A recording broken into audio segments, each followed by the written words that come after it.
Ngayong araw nga pala mga pinsan, nanggawa kami ni pinsan ng buhok pandan. Tara! What's up mga kapinsan? Panibagong araw, panibagong video na naman. Tara! Kukuha nga lang pala kami ni pinsan ng aming gagamitin na buko sa aming gagawin na buko pandan.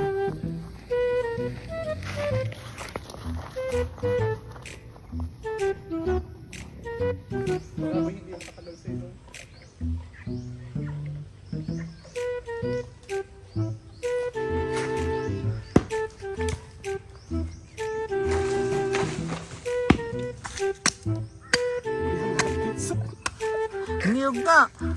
Niyog! Dito nga pala mga pinsan, nakakuha na kami ng buko at kakayudin na din namin ito.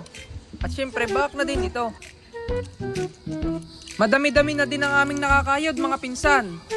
Napakasarap nito. Kaya kung ako sa inyo, magluto na din ako manggawa kayo nito sa inyong mga bahay para matikman nyo din. At nakayod na namin mga pinsan ang aming buko.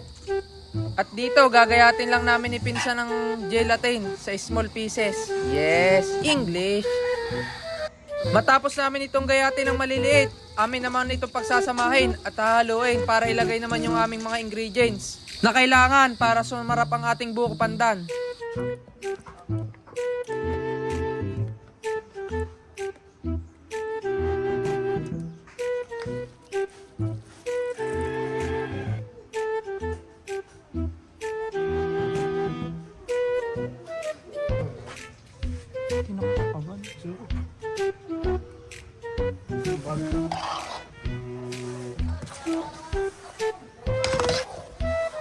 At hinalo-halo nga lang pala ito ni Bensan.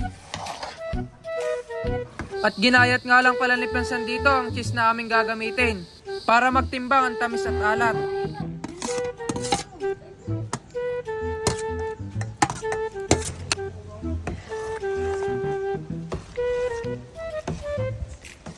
At dito, syempre, tiki man time na. Tara, let's go!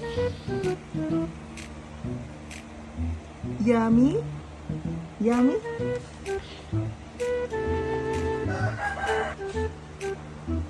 Uy, gulat kayo, no? Kala nyo, cute pa din. Si Pinsan na yan! Sarap talaga to mga pinsan kahit hindi nyo tikman. Quality.